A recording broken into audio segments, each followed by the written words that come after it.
What's up, guys? Today we're going to talk about Raja Yoga, the Ashtanga 8 limbs of the yogic path, the path of spiritual development. Now here's the deal, just like the eightfold noble path in Buddhism, this is the yogic equivalent of the path to enlightenment. So the first factor is called yama. This means restraints. So the first one is ahimsa, non-violence. Don't harm any being at the level of thought, speech, or physical action. Number 2 is asteya, non-stealing. Don't steal, don't take what doesn't belong to you from another person. At the level of mind, this could also mean not taking without giving in return. So if you use something, you give appreciation for it. Number 3 is satya, truthfulness, abstaining from lying. And this also extends to the level of beingness, where you want to practice having truthfulness of character, authenticity of being. Okay, factor number 4 is brahmacharya, and this means remaining with God or moving with God. Now, usually this applies to physical chastity. However, because of that definition, I like to extend it to the mental level as well, meaning refraining from engaging in overthinking, endless thinking and endless sensual craving. The reason we want to abstain from that is because it dissipates our energy. So instead, we want to remain aligned with our divine God source so that we build up a energetic power called virya. And the reason we want this virya is because it's a support for our yogic path. The more energy we have, the easier it is to do the spiritual work. Number 5 is aparigraha, non-greed. This means restraining from over-consuming and overindulging with what you bring into your life. A mindset devoid of craving. Path factor number 2, niyama, observances. Number 1, purity, shaucha. This is purity of body, speech, and mind, with an emphasis on purity of body as a tool for contemplation to develop dispassion for the body and the bodies of others. Because yoga is all about transcending the body and becoming the true self, the swarupa. Number 2 is santosha, contentment. Now this is acceptance and satisfaction with what is in your experience. Accepting the negative things that you can't change and satisfaction with the positive things you already have.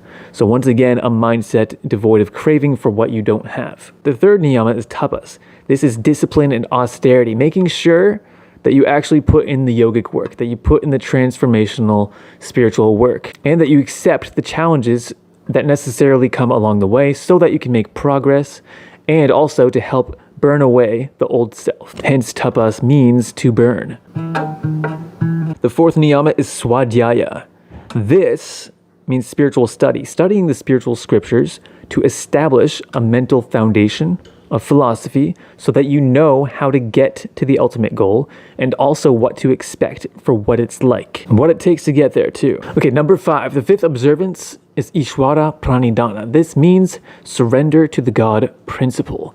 Now, Ishvara is the personification of the ultimate truth, the true self. Okay, it's not that this is a real God, but it just makes it easier to surrender our ego self to this conceptual higher principle so that we can be in joy and peace much more easily and move forward in our spiritual path. Number 3 is asana. This is physical posture that you choose as a stable foundation for your meditation, conditioning it to last as long as possible so you can do longer meditations. Now, an interesting thing to know about asana that people don't think about is actually that the mind plays a role in eliminating discomfort as well. So when you get into advanced states of meditation, you'll experience something called piti in Buddhism, rapture. And this makes the body feel like a solid, single, comfortable piece of energy. And normally people think it's just sitting, but you can actually do standing, walking, lying down, and sitting as well. So just whatever gets the job done for your meditation, do that. Number 4 is pranayama. This is breath work, but not really. It's actually control of the life force, the prana within you. We use breath work to control the prana. Now, this is important because the mind actually plays a role in this exercise. And if you don't know that, then you're missing out on the secret cheat code.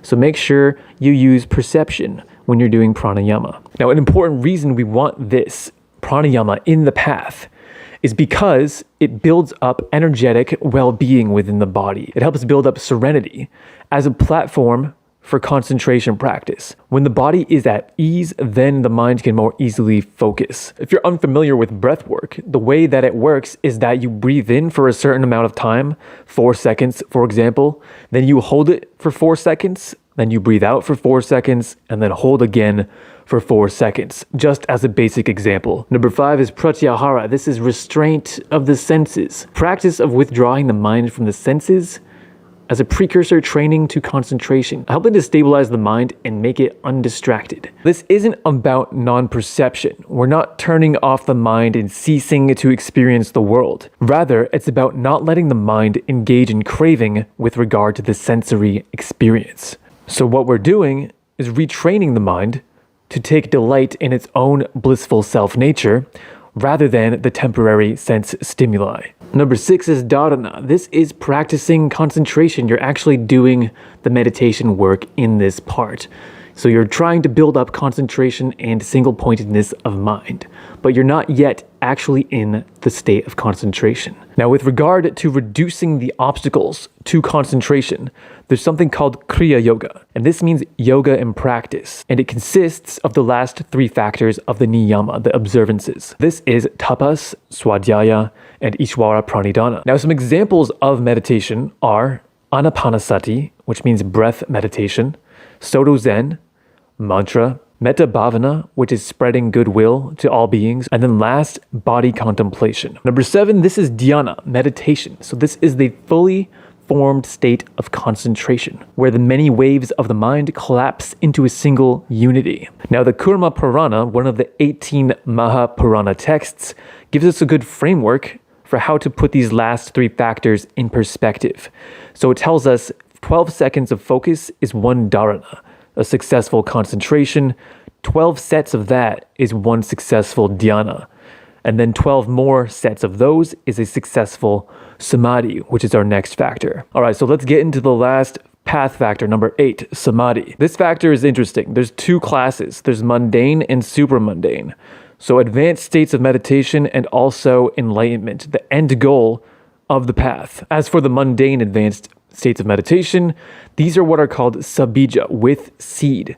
And that means when you re-emerge from them, you still feel like a person. You still feel like a being. There's 4 kinds. There's savitarka and savichara, nirvitarka and nirvichara. So this means with deliberation and with reflection, and without deliberation and non-reflective. Okay, the ones with the sa in front, these have name, form, and knowledge of them mixed within that state. As for nirvitarka and nirvichara, in that state, the object of concentration shines alone as without quality or distinction. The reason I mention these is because the most important of them is called nirvichara. This means non-reflective. And for this one exclusively, the book says that in the purity of nirvichara, the supreme self shines, which means this is an experience of enlightenment, of liberation. And when this happens, you gain something called ratambara pragya, absolutely true consciousness. And this is a truth that totally transcends all knowledge you can gain from the world, from study. It's when you transcend the mind through concentration and attain direct experience of God. However, there's actually one more ultimate state. Nirvichara actually isn't the final state of enlightenment. There's something called nirbija samadhi, seedless. This means that no karmic tendencies remain once you exit that state and return to the world. So guys, that's the 8 limbs of yoga, the Ashtanga Yoga, Raja Yoga in brief. I hope you enjoyed that quick video. Hit like and subscribe. I'll see you guys later.